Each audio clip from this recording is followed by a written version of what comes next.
Hello, happy Monday. Hope you had a wonderful weekend. Welcome back. So today is the day that you are finishing your rough draft of your informational writing. So we've done our introduction, we've hooked the reader for a really strong introduction. We have our good body paragraphs, our paragraphs 2, 3, and 4. Remember, those are all focused on the same topic, the same subheading. You should have came up with a heading, and they're all focused on the facts are all linked together, not just a random string of facts. So make sure as you read through that, since this is a rough draft, make sure that that's what it's focused on. So we're missing the last piece. So often I tell my students, think of if you went to go eat a hamburger and it had a top bun and it had lettuce, tomato, and mayonnaise, and meat and cheese and onions and all the good stuff, and then there was no bottom bun. What would happen to that burger?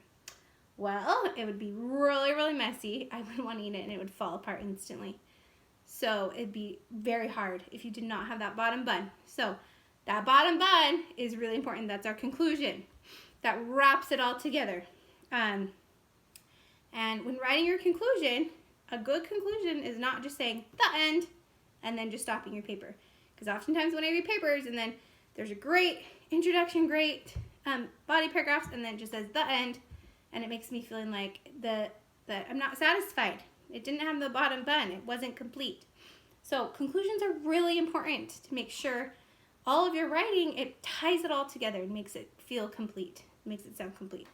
Okay, so make sure, again, back to this informational writing diagram of how your paragraph should look, that your conclusion, create a strong ending.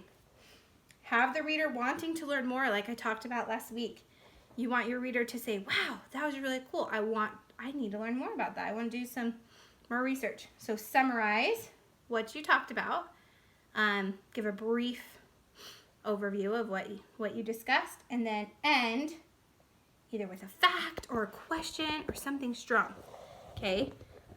So again, do not just say the end because that makes the reader feeling like kind of like it didn't quite end.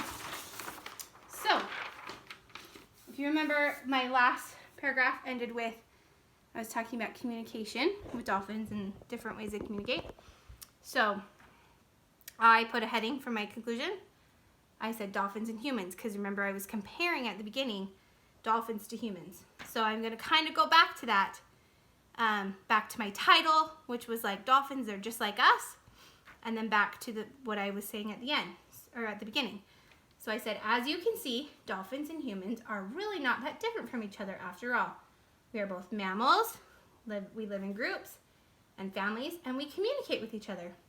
Dolphins are very loyal creatures to each other too. Next time you see a dolphin, think about how similar we really are to one another.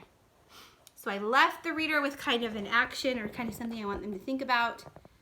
So again, you can leave them with a question, like at the end, to get them really thinking, or leave them off with a really cool fact or something that like they're left with thinking and wanting more. So conclusion is really important. So today, you're going to work on developing that strong conclusion. So come up with a heading for your conclusion.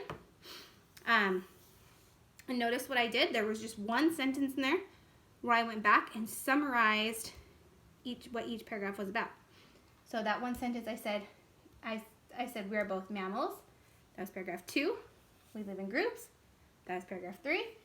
And groups and families. And they communicate. So that was paragraph 4.